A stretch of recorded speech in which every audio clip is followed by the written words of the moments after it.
ম্যাজিশিয়ানকে ধরে উচিত শিক্ষা দিল আঁখি আর ঝিলিক। সম্পূর্ণ জানতে ভিডিওটিতে একটি লাইক করে দেখতে থাকো। গল্পের শুরুতেই দেখা যায় গৌরবকে জোর করে আটকে রেখেছে ম্যাজিশিয়ান আর রজতাভ লাহিড়ী। এরপর রজতাভ লাহিড়ী বলে, দেখুন গৌরব স্যার, আপনি যদি এই রকম করতে থাকেন তাহলে আমিও আর নিজেকে বেশিক্ষণ আটকাতে পারবো না। আপনি দয়া করে এই কাগজটায় একটা সই করে দিন। আর এটা শোনার পরেই গৌরব তখন বলে, এটা কিসের কাগজ? আমি কেন এটাতে সই করব? তখনই বলতে থাকে, এই কাগজটা হলো আপনাদের বিজনেসের কাগজ। পিআরকে টেম্বার আজকে থেকে আমার হয়ে যাবে। যখন থেকে আপনি এখানে একটা সই করবেন। আশা করি আপনি আমার কথাটা বুঝে গেছেন। নিন, এইবারে ছটপট সইটা করে দিন দেখি। আর কিছুতেই গৌরব সই করবে না বলে ঠিক করে। তখন ঝিলিক বলে, তুমি কিছুতেই সই করবে না। আমি বলছি তো, একদম সই করবে না। আমি সবটা ঠিক করে দেব। তার মধ্যেই তখনই একটা অস্ত্র বার করেছে রজতাভ লাহিড়ী আর বলে, আমি এখনও বলছি যে সইটা করে দিন। কিন্তু গৌরব তো সই করতে প্রথমে চাই না, পরে ঝিলিকের ওপরে হামলা করতে পারে দেখে ভয়ে সইটা করে দিচ্ছে।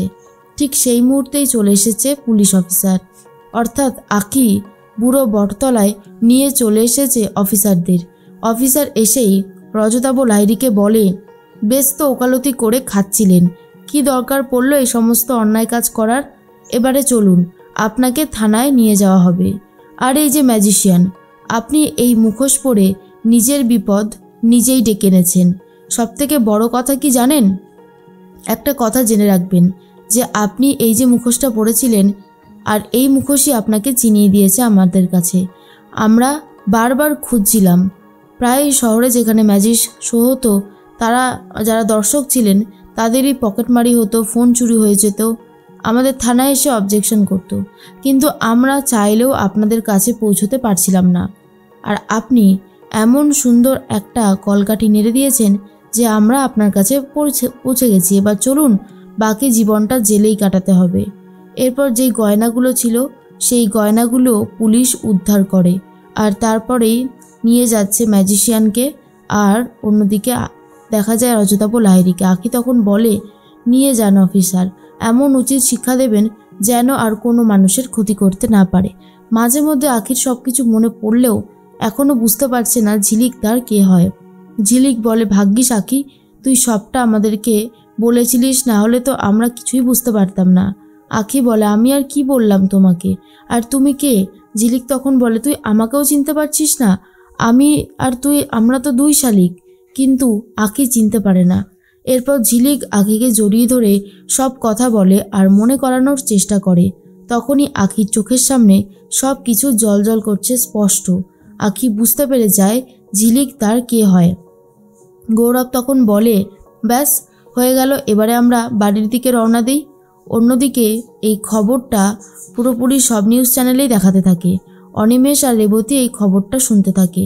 রেবতী তখন বলে, যাক বাবা, আমার মেয়েদের গায়ের ওপর থেকে চোর তকমাটা সরল। গৌরব বেঁচে আছে, এটাও একটা অনেক বড় সুখবর। নীলিমাকে খবরটা দেয় অনিমেষ রায় আর বলে, গৌরব বেঁচে আছে, আমি এক্ষুনি খবরে গৌরবকে দেখলাম। অনিমেষ রায়ের বলা কথাটা শুনে রীতিমতো খুশিতে ভরে গেছে আনন্দে মনটা নীলিমার। আর তখনই নীলিমা ভাবে, থেকে ভালো খবর আর কি হতে পারে। তখন জেঠুমণিকে ডাকে আর বলে, দাদা, গৌরব বেঁচে আছে, ও বাড়ি ফিরছে। এরপর গৌরব, দেবা, আঁখি সবাই বাড়িতে চলে এসেছে। নীলিমা তো অনেক খুশি হয়ে যায় আর গৌরবকে জড়িয়ে ধরে। জিজ্ঞেস করে, ঝিলিক কোথায়? ঝিলিককে তো দেখছি না। এরপর ঝিলিকও সামনে চলে এসেছে। তারপর পিয়ারকে ঘর থেকে বেরিয়ে আসে আর দেখে গৌরব একদম সুস্থ আছে, তার কোনো ক্ষতি কেউ করতে পারেনি। আর এটা দেখার পরে পিয়ারকে বলে, গৌরব তুই ঠিক আছিস তো?